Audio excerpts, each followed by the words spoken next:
Prohibition was the period of time from 1920 to 1933 where the sale, production, and distribution of alcohol was illegal, but not the consumption of it. Women spearheaded what began as the Temperance movement because the issue of alcohol affected women and their family lives. After the Civil War, alcohol consumption skyrocketed.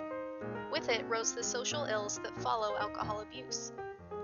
Saloons proliferated, and the brewing industry was rife with competition. There was a saloon for every 150 to 200 Americans, including those who didn't drink. Saloon owners, in an attempt to keep afloat, brought in gambling and prostitutes. Women were concerned.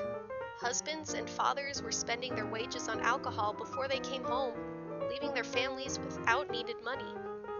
Women were also concerned about the destruction of marriages and families, wife beating and child abuse, and figured that getting rid of one evil would help get rid of the others. While the temperance movement consisted of many women that were largely civil in bringing their goals to pass, there is one woman who was a counterbalance to that. Her name was Carrie Amelia Nation. Carrie Nation was born on November 25, 1846. Her family moved many times while she was growing up. They experienced poverty, she was sickly, and her mother was mentally ill.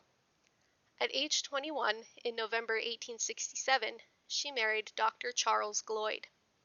Her parents didn't approve of the marriage because they knew he drank. She didn't care or perhaps didn't realize the extent of his problem. He had been introduced to drink during the Civil War, as lots of leisure time led to the soldiers drinking to pass the time. His drinking only grew worse after marriage.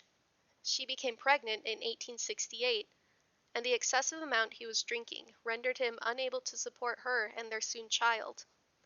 She went back home, and in September 1868 had the child. She named the baby Charlene, after her dad. Charles passed away 6 months after the birth of their child in 1869. This is when she started loathing alcohol so much. It killed her first husband and tore apart her marriage to him. So, because of alcoholism, she had to care for herself, her child, and her mother-in-law alone. She turned to teaching and taught for 4 years. One day, she met Dr. David A. Nation, and they got married for convenience in 1874.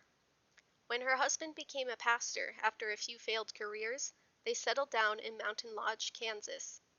The state had made saloons illegal in Kansas in 1893, yet they were still operating. She and other women tried getting rid of the bars in Medicine Lodge. They went about getting rid of the bars by standing outside them and loudly singing or praying. It worked, but wasn't as successful as she'd hoped. A very religious woman, she had a vision one night in 1900 where she heard, "Go to Kiowa," and "I'll stand by you," and concluded that God was asking her to do something about the illegal saloons elsewhere in Kansas. The first saloon she physically attacked was done with stones that she called smashers. She went in and smashed the bottles of alcohol while singing loudly and proclaimed, "Men, I have come to save you from a drunkard's fate." When in Wichita, looking for a new target, she came across a bar in Cary Hotel. She accosted the young bartender and demanded he close down this murder mill. She then went to her hotel room, fashioned a weapon out of an iron bar and wooden club, returned and started hacking at the bar while saying, "Glory to God, peace and goodwill to men." Her husband remarked to her afterward that she could do more damage with a hatchet. That's when she began what she called her hatchetations. She became infamous for them and ended up selling souvenir hatchets that said "Death to Rum" on them. Due to her actions, she also suffered physical assaults. Bars at the time even started carrying signs that said, "All nations welcome, except Carrie." "Hey barkeep, I heard Carrie's coming into town today."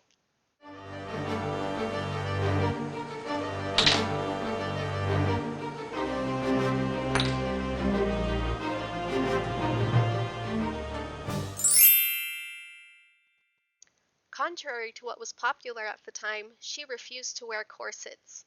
She believed they were bad for the organs. She also didn't approve of skirts of an improper length or of fine clothing. She was also a strong supporter of women's suffrage. Carrie passed away in June 1911 at the age of 64, just 9 years shy of her beloved Prohibition becoming a national law. Prohibition's end came in 1933.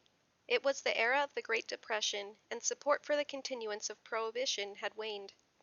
Making alcohol legal again would bring back jobs and revenue. Both were very much needed. The 21st Amendment was proposed, and Utah provided the last vote needed to put the 21st Amendment into law. Prohibition didn't fully achieve what it set out to do and ended up causing many problems. Organized crime rose, and bootleggers like Al Capone were made rich, making up to $60 million a year from this illegal business. It led to many deaths, from drinking unsafe liquor to gang shootings like the Valentine's Day Massacre. Today, prohibition still lingers in some ways. Nearly 1 in 5 adults believe that alcohol shouldn't be consumed ever. Alcohol is controlled by states. Another lasting effect of prohibition is the amount of alcohol consumed. Pre-prohibition, Americans drank about 2.6 gallons per person a year, which dropped about 70% during prohibition and took until 1973 to reach its previous amount. Even now, consumption has dropped again to about 2.2 gallons of alcohol per person per year. Prohibition was a fascinating period of time to study, and while something like that likely won't happen again, I greatly admire the women who stood for what they believed in and tried to make a difference.